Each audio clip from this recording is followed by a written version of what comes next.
Good morning, good afternoon, good evening, whatever time of day it may be, and whatever part of the world you may be in. This is Dr. Don with another daily light point. I want to talk about this idea of how we navigate conflict when we're engaged in dialogue, or if we're sharing a perspective, or if we have a strong belief. How do we navigate the misalignment that we're experiencing with another person with whom we're trying to establish some point of understanding with regarding that thing, that issue, that perspective? How do we navigate that effectively? I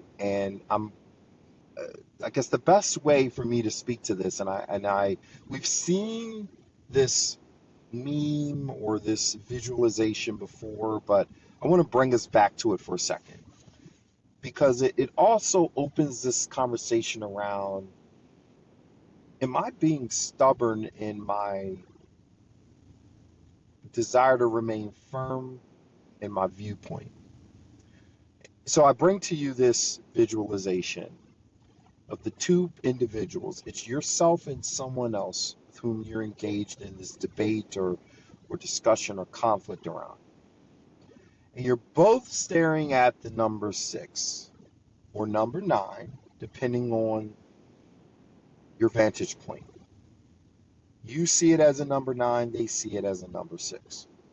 And you're going back and forth about validating how it's a 9. What justifies it by being a 9? The other person's doing the same. This is a 6, and what justifies it being a 6? Not recognizing that it's because of our viewpoint, our stance, our perspective is predicated on where we are in our experiences. Where we stand in our view on that thing dictates our perspective, our optics, our view on that matter. Thus, we build our argument around that viewpoint.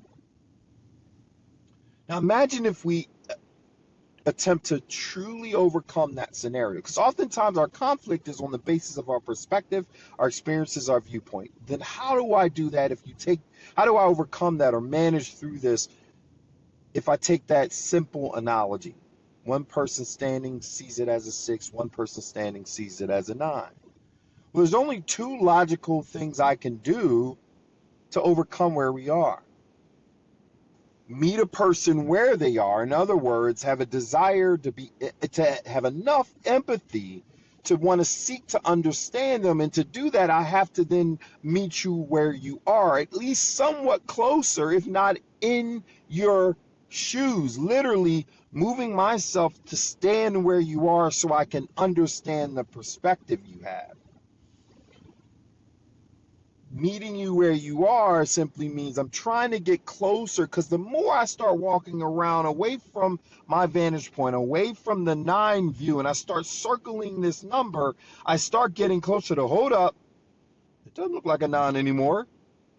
Even if I never quite stand exactly where you are, I start to see the potential of the 6 in its existence.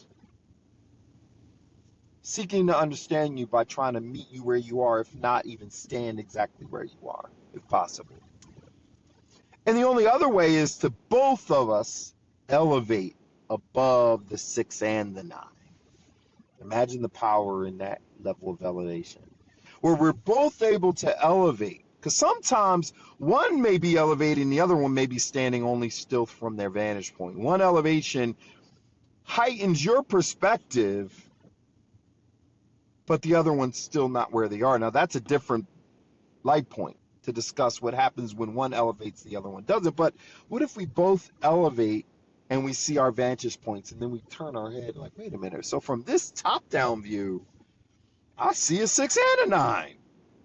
Oh, my goodness, I see yin and the yang symbol. Oh, my goodness, I see other things because I've elevated. I see the balance in this. Wow. So I'm recognizing that as simplistic as the visualization of one person sees the 6, one person sees the 9, it's really about then what do I do with those two people so that I can get to a point where we're able to work through or overcome this conflict we have. There's only a couple of logical ways to do that effectively. So I want you to consider, even if it's this circumstance you're facing right in this moment, where you have conflict with another person because of the perspective you share they don't see, they don't connect with, they don't understand. What can you do to control the outcomes, even if you have no influence over their actions? What can you do? You can start to pivot and get a little closer so that you can see their vantage point. Ask the right questions. Seek to understand, well, maybe I'm missing something. And to do that, I'm going to be open enough to get closer to where you stand. If not, attempt to stand exactly where you are so that I can really understand your viewpoint, because through that, it may not change why I think a 9 is more important, or it's more important to see it as a 9 than a 6, but at least I understand why you see it as a 6. Or seek to elevate oneself and bring that person along in that elevation process, because, oh my goodness, the optics and the potential opportunities that are from that elevated view sometimes even far greater than seeing it as a 6 or a 9. I encourage you to really explore that and unpack some conflict or challenges you're facing right now, and seeking to get better alignment around perspective and what to do from there. With that point, thank you for tuning in to another Daily Light Point. Real leaders, real talk, real time.